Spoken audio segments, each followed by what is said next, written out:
How much should Assetto Corsa EVO cost and which version should you buy? Well, by the end of this video, you are going to know, because I'm going to run through the 3 flavours of Assetto Corsa EVO. So they're coming out with an early access version, something they call version 1.0, and a console version as well. Because I've seen so many questions from you guys, is the game coming to console? Will it support controllers? Is free roam coming at launch? By the way, the answer is no. Will it be a GT3 sim?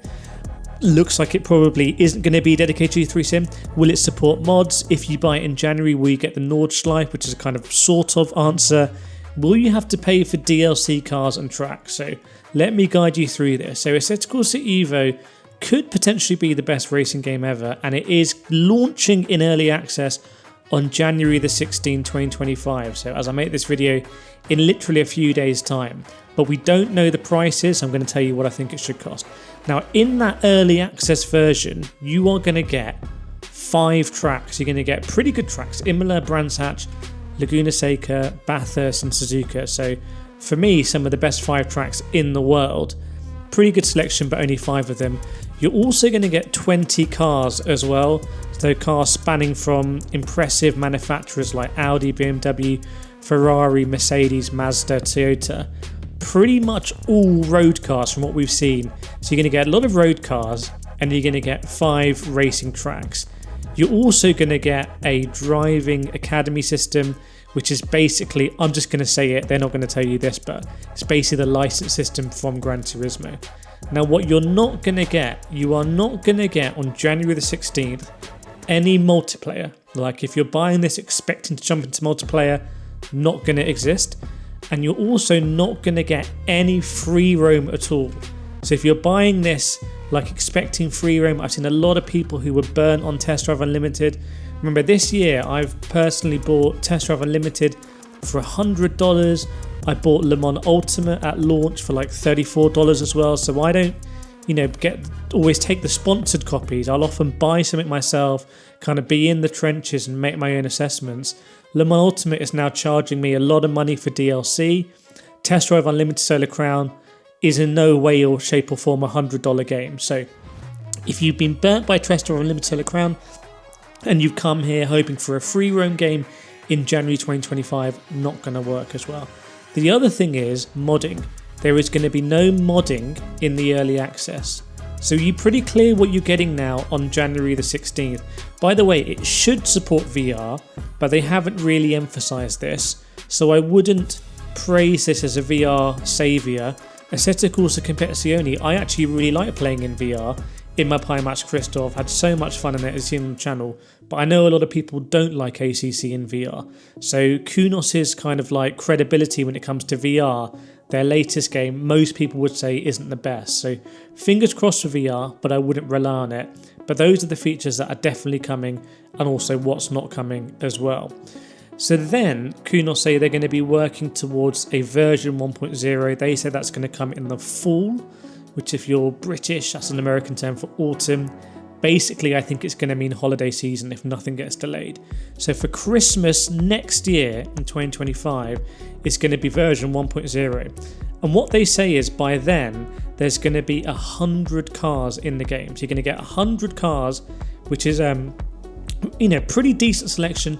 Nothing compared to Forza Motorsport or Forza Horizon or Gran Turismo.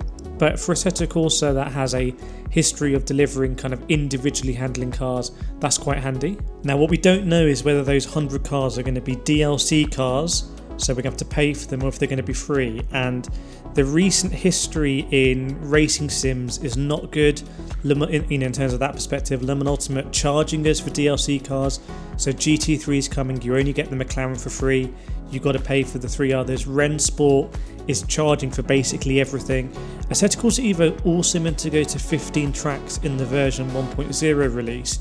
So, okay, so that's not a bad amount of tracks there. I'm not 100% certain which all those tracks are going to be, except I know one of them will be the Nordschleife, because the Nordschleife is going to be coming with a free roam area by version 1.0.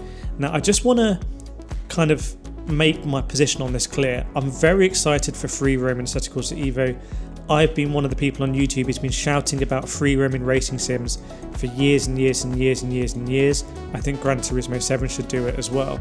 However, the way they're doing this with the LiDAR and the kind of procedural scanning, and it looks like maybe some streaming in of assets like they do in the latest Flight Simulator game, I wouldn't expect this to be a very high quality free roam environment. We don't know anything about how many players are going to be in one lobby. We don't know if it's going to be a very low number of players. We don't know about how the traffic is going to work either. You know, games like Forza Horizon have massive development teams, and they really work on making those curated spaces feel like livable, breathable environments. We've seen something like Test Drive Interstellar Crown that can feel very empty. The Crew Motorfest can feel a little bit empty as well. So is Assetto Corsa EVO free roam going to feel empty? We just don't know. I definitely wouldn't buy this game in early access on the back of free roam. I think it's a thing that gets people hyped up, and it might technically be a free roam game, but I'm not drinking the Kool-Aid on this. I want to see more of it before I can make a decision. So I just want to give you my perspective on that. I'm very excited for it, but I'm not going absolutely crazy until I see more. Hopefully that's a fair opinion to have as well.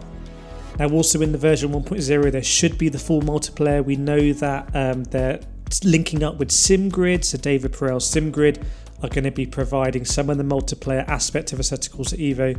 So by the time we get to version 1.0, if everything goes well, by Christmas 2025, you should have a decent sized free, well, it's a very impressively sized, but a decent free roam experience, 15 tracks, 100 cars, ideally for free, VR supported and tweaked, a multiplayer system as well, and you have the existing driving academy. So quite an exciting game, but that's by Christmas 2026. So if you want to keep your money in your wallet until then, that's when you're going to get the best version of the game. By the way, at the end of this video, I am going to let you know my predicted prices.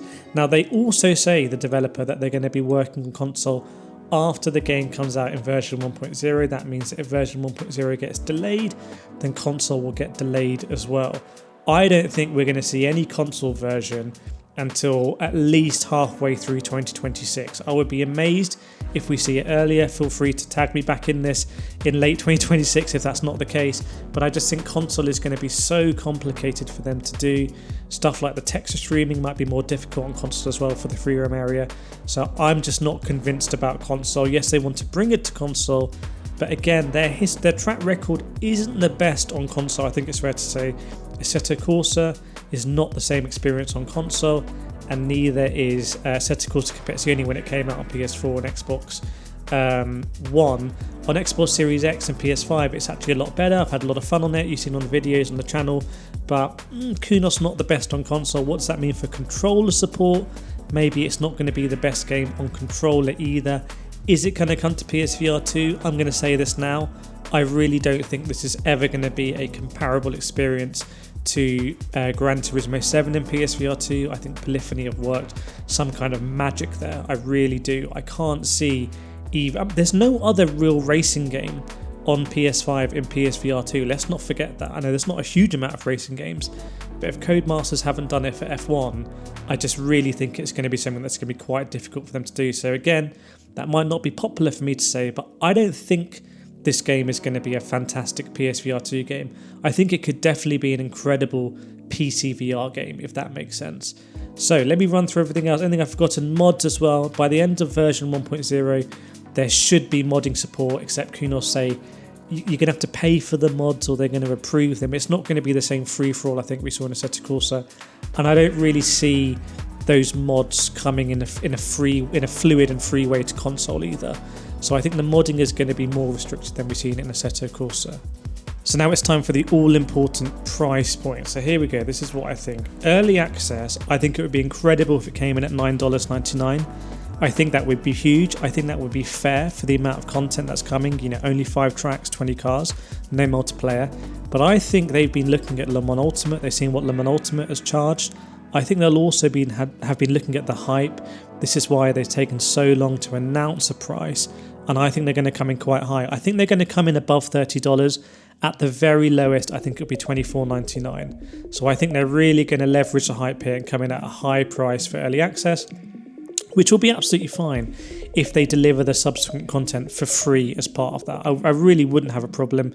That seems like a fair bargain. We're kind of like paying more for the game at early access launch than is maybe worth in the game, but we know that we're giving them that confidence that we're going to get that value later on.